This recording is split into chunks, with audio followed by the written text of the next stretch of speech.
it's a watershed moment for Indian cricket. जब हरमनप्रीत कौर और उनकी टीम ने रविवार को विमेंस वर्ल्ड कप की ट्रॉफी अपने नाम की तो पूरा देश जश्न के माहौल में डूब गया। शेफाली वर्मा, दीप्ति शर्मा, स्मृति मंदाना, जेमिमा रॉड्रिक्स जैसी खिलाड़ियों की खूब तारीफ हुई क्योंकि उन्हीं की मेहनत से भारत ने पहली बार विमेंस वर्ल्ड कप जीता। लेकिन मैदान के पीछे एक और शख्स था जिसकी आंखों में खुशी के आंसू थे, चेहरे पर गर्व था। वो शख्स कैमरे से दूर था, लेकिन इस जीत का असली आर्किटेक्ट वही था। ये कोई और नहीं, भारतीय महिला टीम के हेड कोच अमोल अनिल मजूमदार हैं। ये वो नाम है जो सालों से कैमरे से दूर, विवादों से परे रहकर एक गेम प्लानर बना और आखिरकार भारतीय महिला क्रिकेट को इतिहास के पन्नों में दर्ज करवा दिया। खुद का सपना ब्लू जर्सी पहनने का था, वो पूरा नहीं हो सका, लेकिन आज देश का सीना गर्व से भर दिया। इसीलिए अमोल मजूमदार बने हैं हमारे शो के खास यानी चर्चित चेहरा, जिन्हें देश का अगला सचिन तेंदुलकर कहा गया। क्या है इनकी कहानी, जब 2 दिनों तक तैयार रहने के बाद भी नहीं आया था उनका नंबर।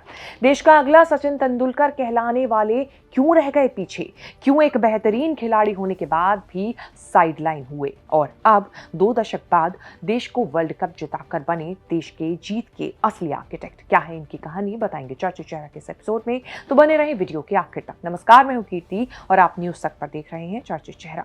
जिंदगी में कई सपने अधूरे रह जाते हैं और इन्हीं सपनों को कई बार आप दूसरों की नजरों से पूरा होते हुए देखते हैं और तब लगता है कि किस्मत ने देर भले ही की हो लेकिन नाइंसाफी नहीं की। कुछ ऐसी ही कहानी है अमोल मजूमदार की, भारतीय महिला क्रिकेट टीम के वो कोच जिन्होंने खुद ब्लू जर्सी कभी नहीं पहनी, लेकिन ब्लू जर्सी वाली शेरनियों को कामयाबी के शिखर तक जरूर पहुंचा दिया और देश को एक बार फिर ये कहने के लिए मजबूर कर दिया कि मारी छोरी छोरों से कम है के। जीत के बाद टीम के कैप्टन हरमनप्रीत कौर जब भावुक होते हुए अमोल मजूमदार के पास उनका शुक्रिया अदा करने पहुंची तो सीधे भारतीय परंपरा को निभाते हुए गुरु के पैर छूने लगी, जिसकी तस्वीरें सोशल मीडिया पर वायरल हो गई।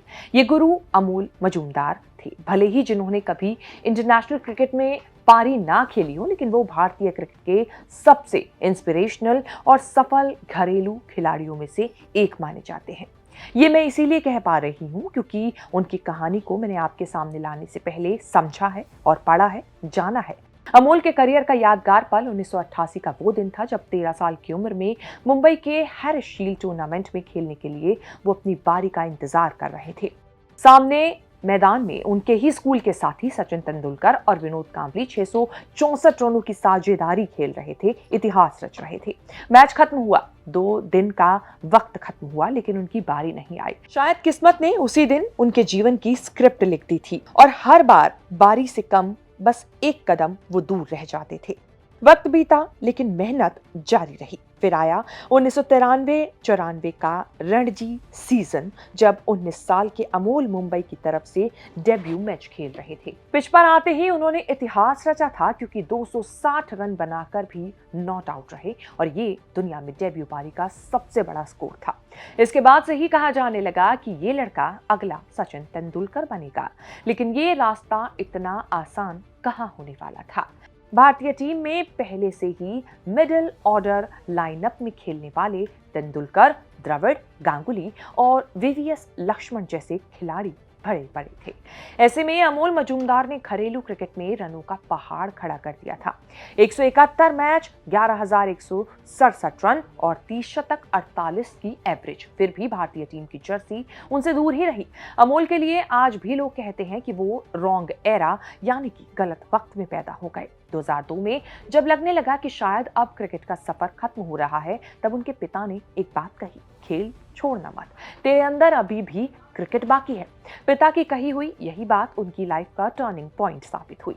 अमोल ने खुद को संभाला, खेल जारी रखा और 2006-07 के दौरान मुंबई को रणजी ट्रॉफी का 37वां खिताब जिताया।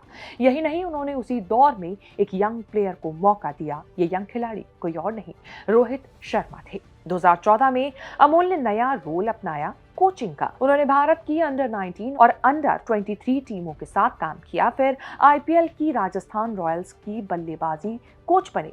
2021 में वो मुंबई रणजी टीम के कोच बने, जहां उन्होंने फिर से कई यंग टैलेंट को मौका दिया और उन्हें निखारा भी। अक्टूबर 2023 में बीसीसीआई ने उन्हें भारतीय महिला क्रिकेट टीम का हेड कोच बना दिया।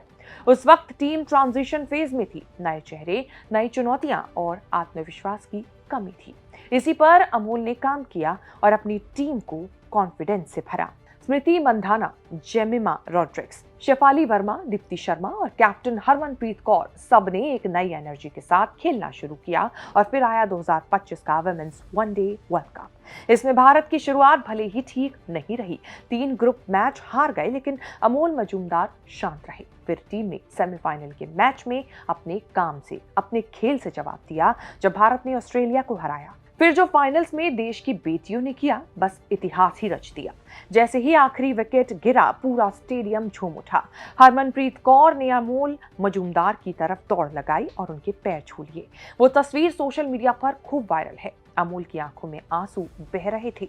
वो आंसू सिर्फ जीत के नहीं, वो उन सभी सालों का बोझ थे जब उनकी बारी नहीं आई थी, जब उनका नाम नहीं पुकारा गया था। टीम की जीत के साथ ये बोझ भी उतर गया। अमोल मजूमदार भले ही कभी टीम इंडिया में जगह नहीं बना पाए, लेकिन देश की बेटियों को वर्ल्ड चैंपियन बनाकर जीत के असली आर्किटेक्ट बन गए।